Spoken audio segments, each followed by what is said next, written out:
Hello everyone. This week we'll be talking about pitching your new venture ideas, and we will be working through your pitch deck and best practice methods for pitching.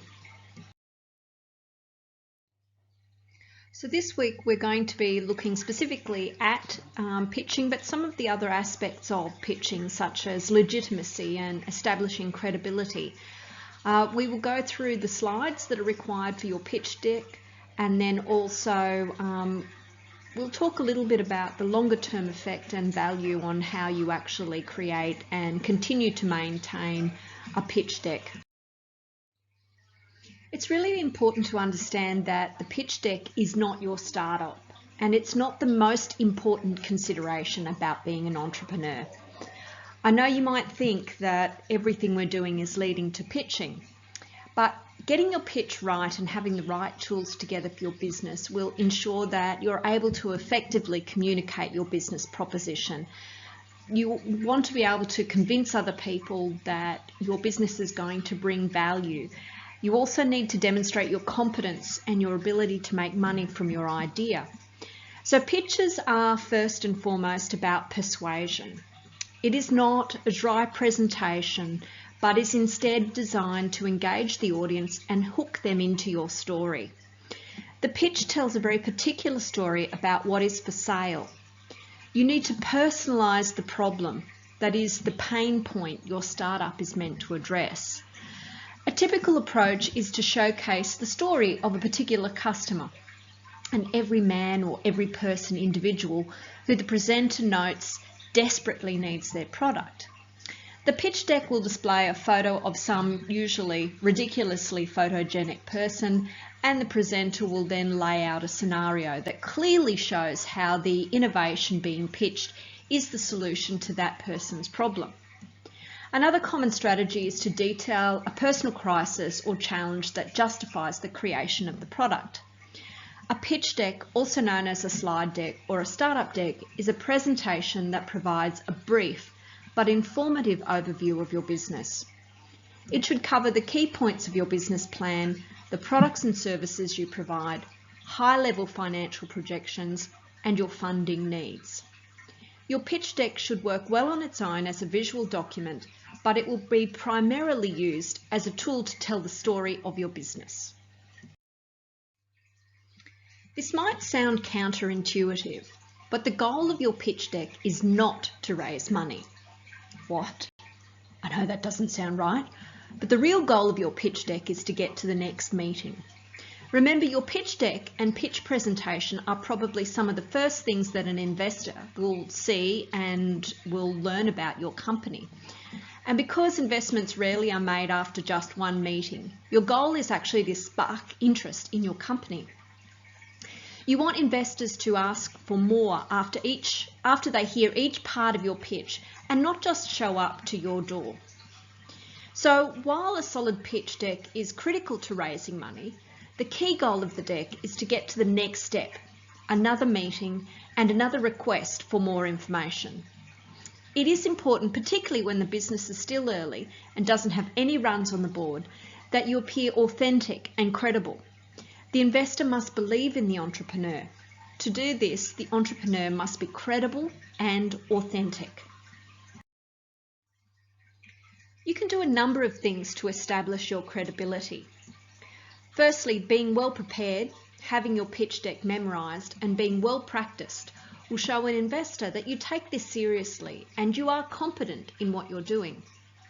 Having a narrative, build a story, and expressing rich emotion will encourage connection to your idea and also show your commitment.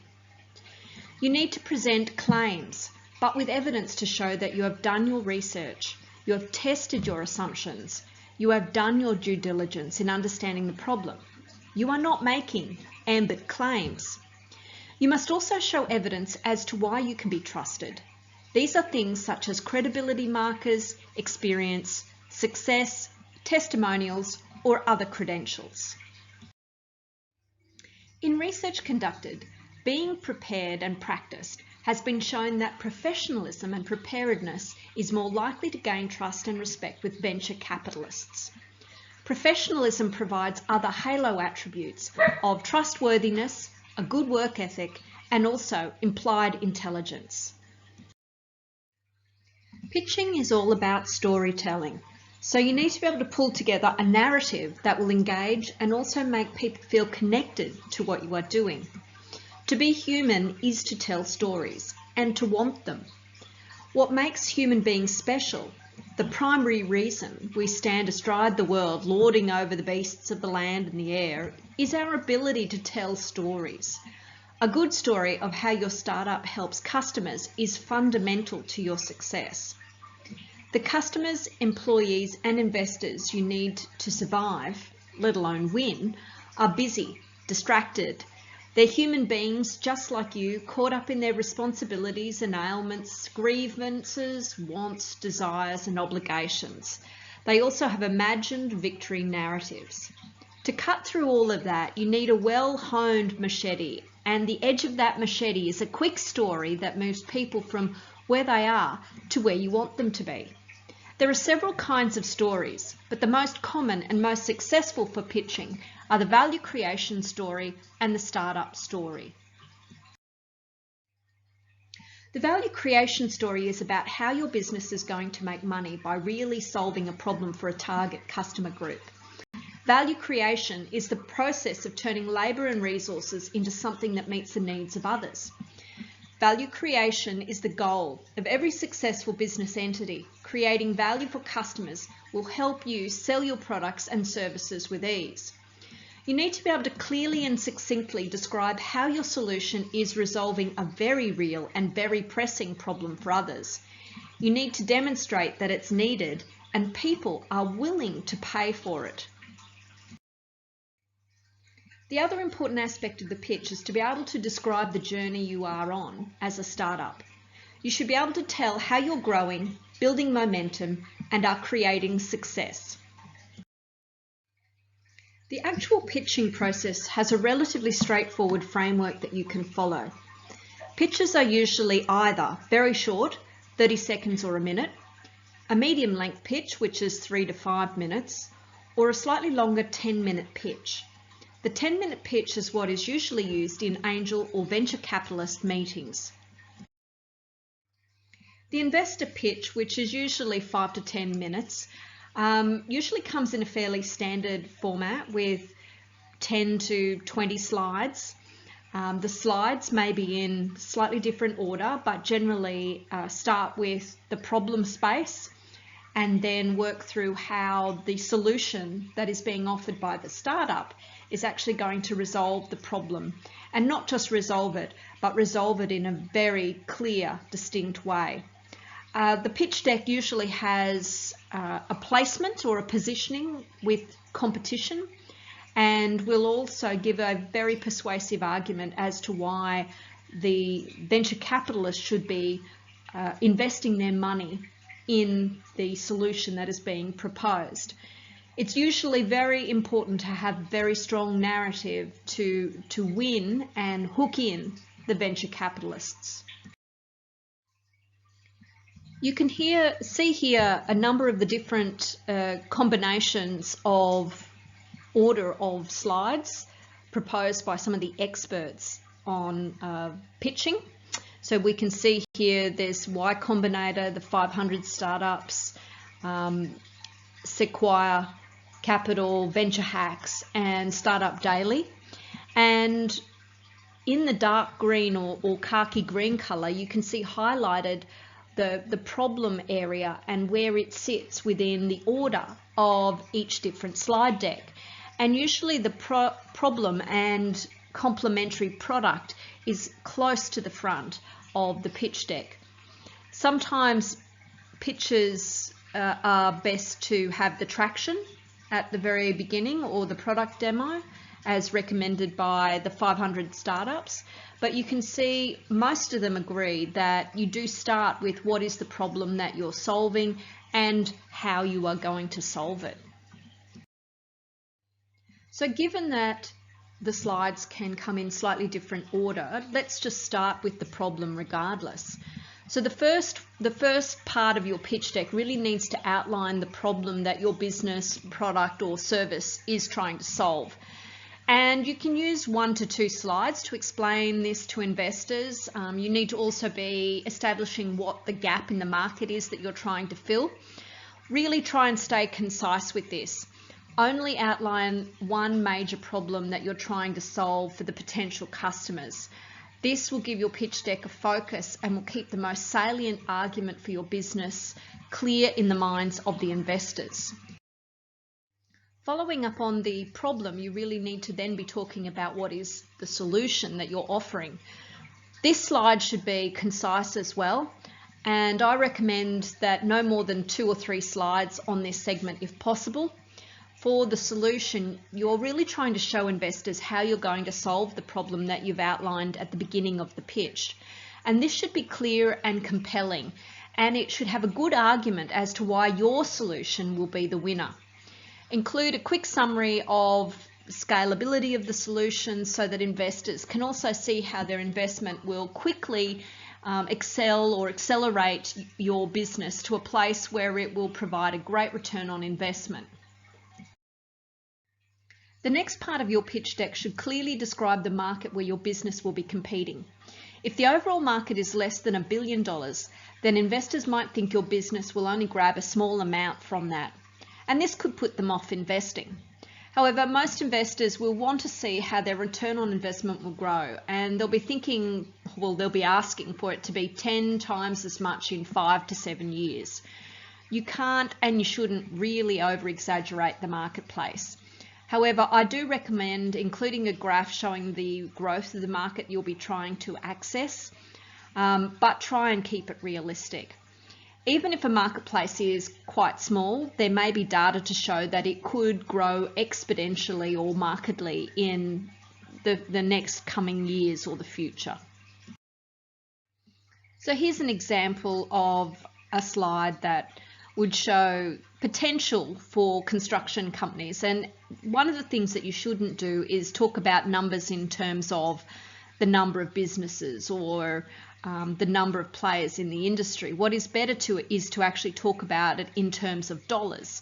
So here you can see it's better to say that the potential is actually 30 million, 750 million, or 1.2 billion.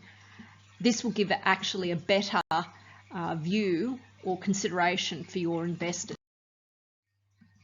In this stage, you'll be showing and describing your product or your service so that potential investors can understand how it will work and how it will resonate with customers.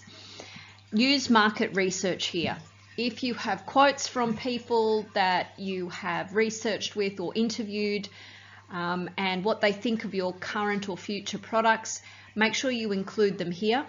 This is especially persuasive if these quotes show how easy the product is to use and how much they love it. Any kind of reviews or recommendations is really good to show around what your product is going to do and how it works. The next part is including in some way your business model, and not to have a side necessarily that is called business model, but you do need to be able to demonstrate how you are going to make money from your product or service, what your pricing structure is, so how much are you going to charge, and you really need to be showing what is the viability and the feasibility of your model. And this could be done over a couple of slides showing how all of these things come together.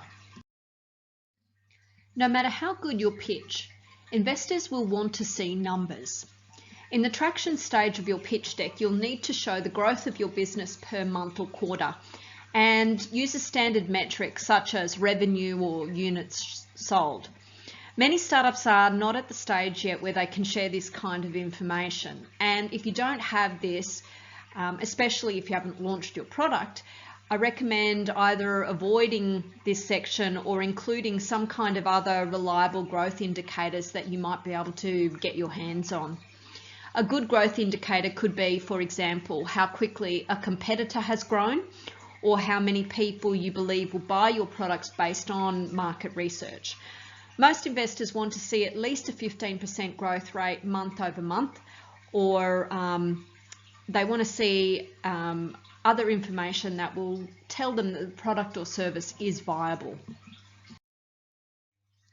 Most startup founders believe that their idea is completely original. Sadly, this is not the case. Most ideas are currently out there being worked on by someone, somewhere, and usually a competitor. This slide should show information about your competitors. However, do it in a positive manner. Show how much capital your investors have raised and show the value, how this could play out for the value of your own business. Make sure that you clearly differentiate yourself in these slides from your competitors and show investors why the way you're solving the problem will be more successful than the others in your industry. So here is one simple way of being able to show your positioning in the market against your competitors. This is a pretty typical slide, and most investors are very familiar with seeing something like this, which shows your competitors in one of the other three quadrants, and then you are positioned quite clearly in the top right-hand quadrant. Another way of showing how you are positioned against the competition is to list the features that your product provides and show how other companies or other competitors don't actually provide those individual features, or as a whole how your product is going to have an integrated service that is much better than the competitors. The team section of your pitch deck is one of the most important parts of the pitch deck. Don't think to skip over this. A great business plan is essential, but if an investor doesn't believe in those who are executing that plan, they won't invest.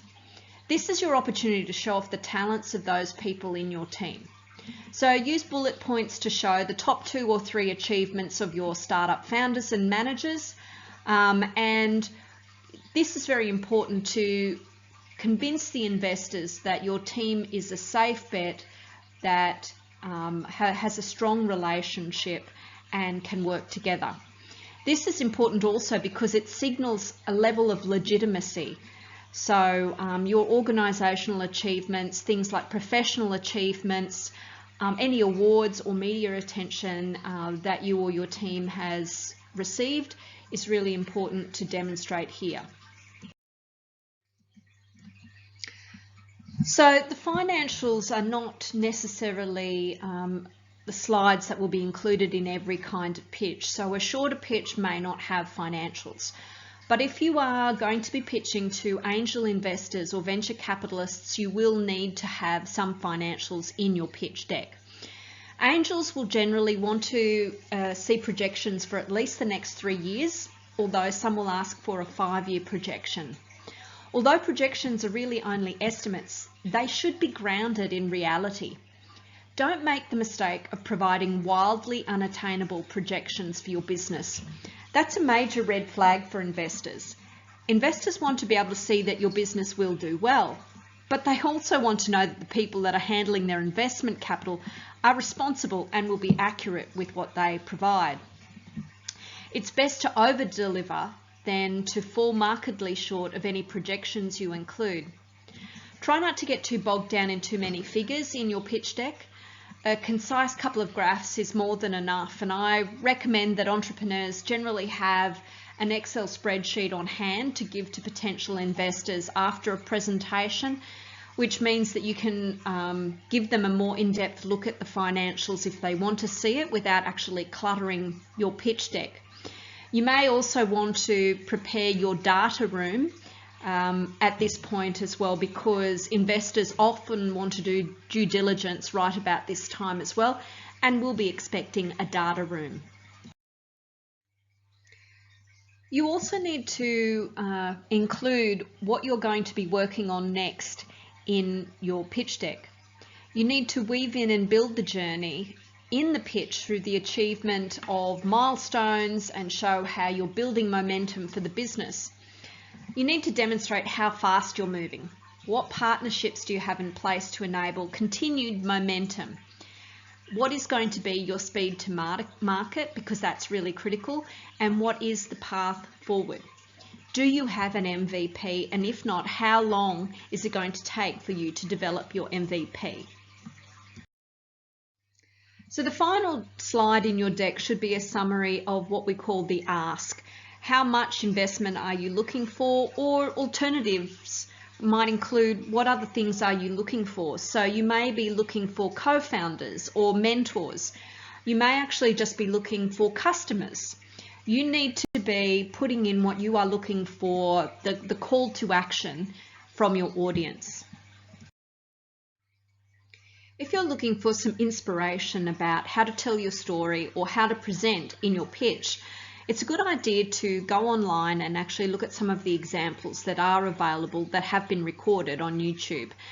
Google Demo Day is a great example for you to get some great ideas. You should also have a look at other business pitch decks. There are plenty of examples available online, and you can see here an example of the original Airbnb, or one slide out of their pitch deck.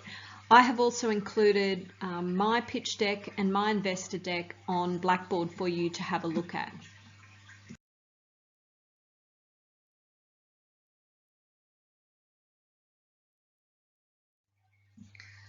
So it's really important to check out other people's pitches and how they've presented, and this is because you'll be able to see some of the natural aspects that make them successful, but you will also learn some of the tips and tricks from seeing how other people perform and how they actually deliver their value proposition. Research has shown the importance of being succinct in your descriptions. When you're writing the text for your pitch, you need to be able to think about how you can tighten and make each part of it clear, succinct, precise, and concise. You can see in the research that these are some of the areas that were improved through practice, but also through coaching around developing pitch decks. So we can see here that conciseness was important, that the language being tightened throughout is also really important. Being able to explain a slide, so taking it from 25 seconds to 2 seconds to describe a statement, is really important. And being able to bring the number of words down from something like 143 to 77 on a how it works section, and also bringing the slides down from 6 to 2 slides. Being able to be succinct in telling your story, but also doing it clearly, is really important. A mistake a lot of new entrepreneurs, or generally people who are presenting, inexperienced people who are presenting, tend to put too much text in their slides and don't use pictures well. So one of the things that is really important is to use pictures effectively in your presentations, and also make sure that your design is clean and simple and that it all is very tight. Understanding how to present the problem is also really important. Here you can see that we've got a problem that is expressed in 3 different ways, also explained by different drivers and different consequences. You want to be able to really ensure that you're using the one that is going to resonate most with the investors or the target audience that you're presenting your pitch deck to. Do some research to understand which problem that you're solving is actually going to resonate most with your audience. You'll find that developing your pitch deck and creating a deck that tells a story does take time, and it will change significantly over time. I know that my particular narrative and pitch deck has well, I think I'm up to 67 or 68 in the number of pitch decks that I've created, and that narrative has changed over time based on the audience, but also the context at the time. So expect that your pitch deck will evolve and that your narrative will also evolve as your business develops. When talking about your startup in the presentation, you need to think about how you're going to describe it. Are you going to talk about it in the third person, or whether you're actually going to use the noun as an agent? A lot of successful startups do actually try to build into it the noun as an agent. So, for example, let's Google this problem. You want to actually try to find a way of being able to talk about your startup in a particular way.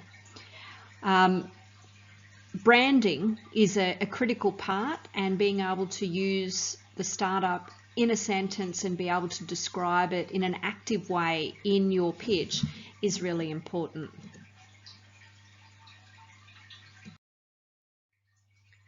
Remember that creating your startup or pitch deck is actually about communicating credibility and legitimacy. So one of the things you need to be able to work out is who you are creating legitimacy for.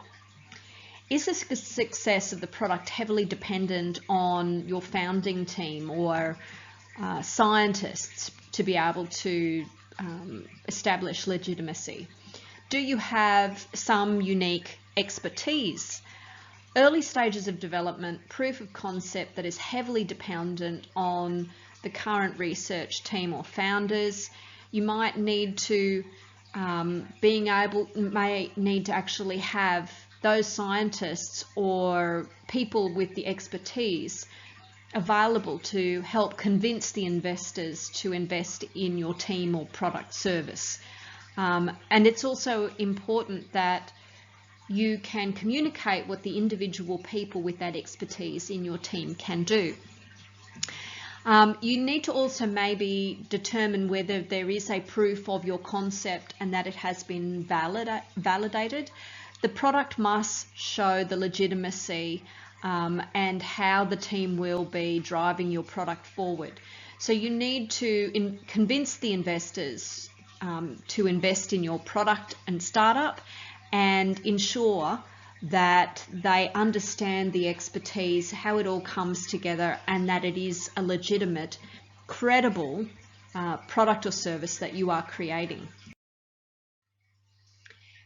It's really necessary that you have good claims and evidence to back those claims, and this can be quite challenging in the early stage of developing your business, particularly if you don't have a proof of concept or an MVP. That's why it's also really important for you to understand the assumptions that you're making and test those. You need to build arguments around those, and potentially you'll be using rhetoric to explain some of your reasoning in what you're developing. You may also be able to gather some initial user testimonials, so preliminary findings from any research that you're doing. Another source might be from key partners, and they may be willing to provide you with some sort of reference or complementary information to support your claims. Here are some examples of the types of evidence that you could potentially use to help you establish legitimacy or credibility. You can see, for example, you might be able to get endorsement. So using investors' names, partner organisations to give your startup a greater credibility.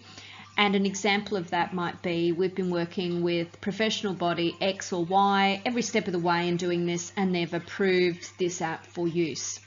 So key partners, key clients, that would be a good way of getting some form of endorsement. You could also be looking for testimonials, as I said, also from early research or users. There may be other statistics available, externally sourced statistics. You could be quoting your own primary research numbers. performing some sort of calculations based on formulas that would be able to give you some sort of projection. You may have internal data, your own experience. There could be also being able to give credibility via an explanation or actions to date. These are all examples of ways of helping you establish your case and also providing weight to your overall pitch. So that's it for this week's lecture on pitching. This week in class you will have a guest speaker. We'll have Tyson from UQ Ventures coming along to give us some pitch practice. I will also go through some feedback from the last assessment. Otherwise, I'm looking forward to seeing you all in class.